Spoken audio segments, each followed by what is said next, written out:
ফাগুন মাসে কাঁচা বাসে গুনগুনিয়ে ভ্রমর আসে।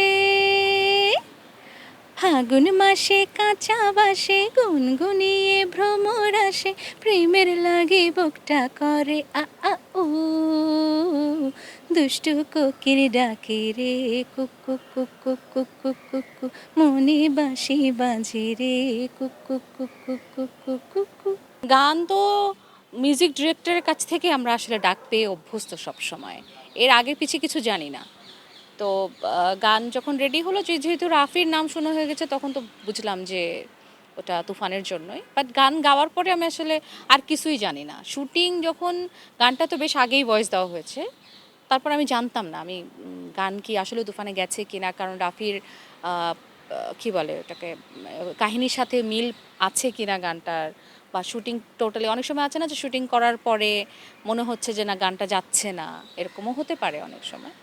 বাট যখন শুটিং পুরো শেষ করে আসার পরে, অনেক পরে আমি জানতে পেরেছি যে গানের শুটিংও হয়েছে, অ্যান্ড ওটাতে মিমি চক্রবর্তী ডান্স করেছে। এবং তারও আরও অনেক পরে, সিনেমা জাস্ট মুক্তি পাওয়ার কয়েকদিন আগে আমি জানতে পারলাম যে আমাদের মেগাস্টার শাকিব খানও ওই গানের, ওনাকে দেখা যাবে। কারণ এটা আমার জন্য অনেক সারপ্রাইজিং ছিল ব্যাপারটা, কারণ এটা যেহেতু ফিমেল কণ্ঠের গান, আমি ভেবেছিলাম শুধু নায়িকাই এটাতে পারফর্ম করবে।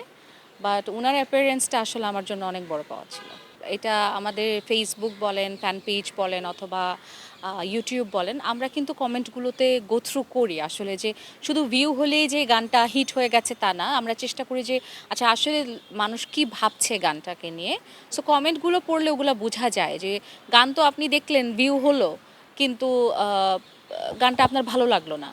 কিন্তু কমেন্ট যখন দেখি যে আসলে শতভাগই হচ্ছে আপনার ভালো কমেন্ট, তখন বুঝি যে আসলে গানটা অ্যাকসেপ্টেড সবার কাছে। কারণ পরিচিত আর জনপ্রিয়তার মধ্যে তো অবশ্যই পার্থক্য আছে। তো জনপ্রিয় তখনই হয় যে গানটা দেখলো এবং পছন্দ করলো। তো তার মধ্যে অবশ্যই ভালো কমেন্ট ছিল। এবং আমার কিন্তু এর আগে যদি আইটেম সং বলি, তাহলে শুভশ্রী গাঙ্গুলি আমার একটা গানে ডান্স করেছিল, ও ডিজে নবাব সিনেমাতে। সেটাও অনেক পপুলার ছিল। ওটা কিন্তু কলকাতায় বিভিন্ন প্রোগ্রামে ওরা বাজায়, পূজার প্রোগ্রামে আমি শুনেছি, আমাকে ভিডিও পাঠিয়েছে অনেকে।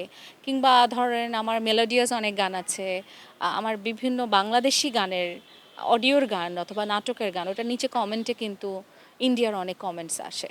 আমি ছোট থেকে আসলে ভার্সেটাইল সিঙ্গার হতে চাইতাম, মানে একদম ছোট থেকেই। যেহেতু আমাদের শ্রদ্ধেয় রুনা লায়লা ম্যাম, উনি কিন্তু she is a very versatile singer. উনি প্লেব্যাকে উনি কখনো রোম্যান্টিক গাচ্ছে, কখনো স্যাড গাচ্ছেন, আইটেম সং। এখন না বলে আইটেম সং, তখন তো হলো চটুল গানগুলো, যেগুলো ক্যাবারে গান, উনি সব ধরনের গান গাইতে পারে। তো উনি যেহেতু, আমি ওনাকে আইডল মানি এবং চেষ্টা করেছি ছোট থেকে। সো ওনার গান অনেক শুনতাম। তো আমার ইচ্ছা ছিল যে আমি সব ধরনের গান গাইবো, ভার্সেটাইল সিঙ্গার যেন আমি হতে পারি। সো দেখা যাচ্ছে যে আমার রোম্যান্টিক গান, আবার একটা আইটেম সং আসলো বা একটু ডিফারেন্ট হলো, আমার কাছে চ্যালেঞ্জের মতো লাগে, আমার ভালো লাগে। যেমন ওমর সিনেমাতে একটা গান ছিল ভাইরাল বেবি, আর তার সাথে আরেকটা কাহিনীর প্রয়োজন, আমাকে বলে যেটা নাকা নাকা করে একটু ভূতের সাউন্ড লাগবে, এই টাইপের করে গাইতে হবে। তো ওইটাও আমি কিন্তু লুফে নিলাম যে আচ্ছা ঠিক আছে, এটা একটা চ্যালেঞ্জ। কোনো গল্প নাই, গান রেডি হয়েছে, গান গাইছি। গানটা একবারই বানানো হয়েছে, মানে যখন শুনেছি আমরা, আকাশ একটা রাফ ডেমো পাঠিয়েছে, ওই ডেমোই শুনে আমরা পছন্দ করে ফেলছি আসলে। আমি তো আসলে কারণ থাকলেও সেটা আমি জানি না আসলে, কারণ আমার তো আসলে পার্সোনালি মানে আমরা মিউজিক ডিরেক্টর বা যেভাবে গান করে অভ্যস্ত, সেভাবেই আমরা মানে গানের ডাক পাই। তো যেহেতু ডাক পাই নাই, তার মানে হয়তো বা ওই সিনেমাগুলোতে আমার দরকার ছিল না। এবার হয়েছে, এবার হয়েছে।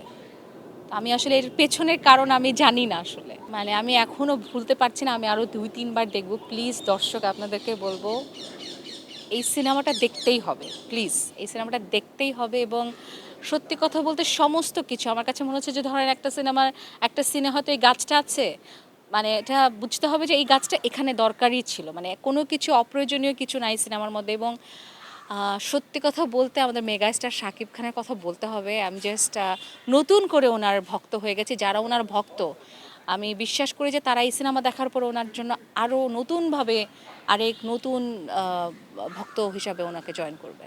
না, মৃত ঠিক না, মৃত আমি বলবো না। অডিও তো হচ্ছে, কেন হচ্ছে না, যে অনেক অনেক গানই কিন্তু হচ্ছে, যেটা এটা আসলে না সব সময় হয়েছে। কিন্তু যখন প্রত্যেক যখন একেকটা জেনারেশনে কিন্তু এই ধরনের কথা হয়েছে, যেটা হিট সেটা অনেক হিট, যেটা হচ্ছে না সেটা হচ্ছে না। বাট পৃষ্ঠপোষকতার ব্যাপার যেটা আছে, যে আগে শুধু অডিওর একটা আলাদা ব্যাপার ছিল, এখন যেহেতু এটা ভিজুয়াল মিডিয়ার সাথে জড়িত, নাটক অথবা ভিডিও, মানে অভ্যাসটা আসলে একটা প্রত্যেকটা সময় একটা রেভলিউশন যায়, ওই সময়টাই পার হচ্ছে। কিন্তু অডিওর থেকেও কিন্তু গান বের হচ্ছে, একদম অডিও ইন্ডাস্ট্রিকে মৃত বলে দিলে তো এটা অন্যান্য যারা প্লেব্যাক করে না তাদের জন্য অনেক ক্ষতিকর হবে ব্যাপারটা। অবশ্যই গান হচ্ছে, এবং আমার কাছে মনে হয় যে এই প্র্যাকটিসটা, মানে অডিওর গান করার যে ব্যাপারটা, এটা শিল্পী এবং প্রযোজক সবারই আরেকটু বাড়িয়ে দেওয়া উচিত। প্রশংসা পেতে তো ধরেন একটা কাজ করলে কাজের একটা স্বীকৃতি পেতে তো সবারই ভালো লাগে, তো সেটা যদি দেখা যায় কাছের মানুষরা তো করবেই, বাট দর্শকরা বলবে। কিন্তু একই ফ্রেটার্নিটিতে থাকা অন্য দেশের মানুষরা যখন করছে, বা ইমনেরটা আমি আমি নিজেও শেয়ার দিয়েছি, ওর সাথে আমার পার্সোনালি পরিচয় আছে, এর বাইরেও অনেককে দেখলাম যাদেরকে আমি চিনি না, ভালো লাগছে। কারণ এই গানটা তো আসলে খুবই মজার একটা গান, তো ওই লাইনটা সবাই খুব পছন্দ করছে। আমি ভেবেছিলাম শুধু মেয়েরাই পছন্দ করবে, এখন দেখি ছেলেরাও পছন্দ করছে। দিল দিল তো এটা তো অনেক, আমি ভাবছি দুষ্ট কোকিলের কথা বলছেন। অবশ্যই অনেক ভাল লাগে আমার তো। বাংলাদেশেও যদি দেখি যে আমাদের কোনো জুনিয়র আর্টিস্ট কেউ গান গাচ্ছে, আমি ওকে ফোন করি, মেসেজ করি, আমার খুব ভালো লাগছে, এটা এইভাবে গায়ো, এটা এইভাবে গায়ো। কারণ আমার একটা গান যদি আমার পরের জেনারেশন বা কেউ নাই গাইলো, তাহলে বেঁচে থাকবে কী করে গানটা। তো এইটাই আমার কাছে অনেক ভালো লাগে, অনেক ভালো লাগে। আমার অভিজ্ঞতা খুব সুন্দর। আমি খুবই সরল মানুষ, আমি গানের মানুষ। গান হচ্ছে একটা, আমার কাছে মনে হয় যে খুব একটা মিষ্টি সরল ব্যাপার গানটা। কারণ একটা গান হচ্ছে একটা মানুষের একটা, আপনার মন খারাপ, আপনি একটা মন খারাপের গান শুনে ও আপনাকে সঙ্গ দিচ্ছে, আপনি আপনার ফিলটা গানের সাথে শেয়ার করতে পারেন। অথবা আপনার একটা মন খারাপের দিনকে একটা সুন্দর মিষ্টি গান, হয়তো বা রেশমি চুড়ি শুনে আপনার মনটা ভালো হয়ে গেল, বা দুষ্ট কোকিল শুনে মনটা ভালো হয়ে গেলো, আপনার নাচতে মন চাইলো, আপনার ডিপ্রেশন চলে গেল। কিংবা ধরেন একটা রোম্যান্টিক মোমেন্টে হয়তো হাজব্যান্ড ওয়াইফ বা কাপল তারা গাড়ি চালিয়ে যাচ্ছে, আমার একটা রোম্যান্টিক গান বাজছে, তো আমার কাছে মনে হয় যে ইটস এ ব্লেসিং, যে মানুষের অনুভূতির সাথে আমি ছোট একটা অংশ হয়ে তাদের সাথে থাকতে পারি। সো গান আসলে খুবই সরল মিষ্টি একটা পবিত্র ব্যাপার। এগুলোর মধ্যে আমি কোনো নেগেটিভিটি আমি আমি চাই না আসুক। আমি এ তো একেবারেই আশা করি না। সো এই নেগেটিভিটির কোনো জায়গা নেই এগুলোর মধ্যে। 5 আওয়ার্সে 1 মিলিয়ন হয়েছে। সো আপনার সাথে যখন আমি কথা বলছি তখন ট্রেন্ডিং নাম্বার 5 এ আছে, এবং চরকি থেকে 3 মিলিয়ন, টিকটক আর রিলসে ভাইরাল। চরকির ইয়েতে চ্যানেলে হচ্ছে 3 মিলিয়ন, আর এসবিএফ এ 1.5 মিলিয়ন। শেয়ার দিলেই যে সে গানটা পছন্দ করছে বা করছে না, পুরা মানে সবাই তো অ্যাকসেপ্ট করে নিয়েছে গানটাতে। ফেসবুক একটা শেয়ার নাই নাই হতে পারে, কিন্তু গানটা তো পছন্দ করেছে সবাই। সো আমার কাছে মন খারাপ কেন হবে? সবাই শেয়ার করছে, সবাই শুনছে, কেউ শেয়ার করছে, কেউ শেয়ার করছে না, বাট সবাই গানটা পছন্দ করছে। ওই যে যেটা ফার্স্টে বললেন যে দর্শক, আমরা তো আসলে এরকম অনেক গান প্ল্যান করে আমরা ছাড়ি যে এটা খুব হিট হবে, এটা আসলে প্রেডিক্ট করা যায় না।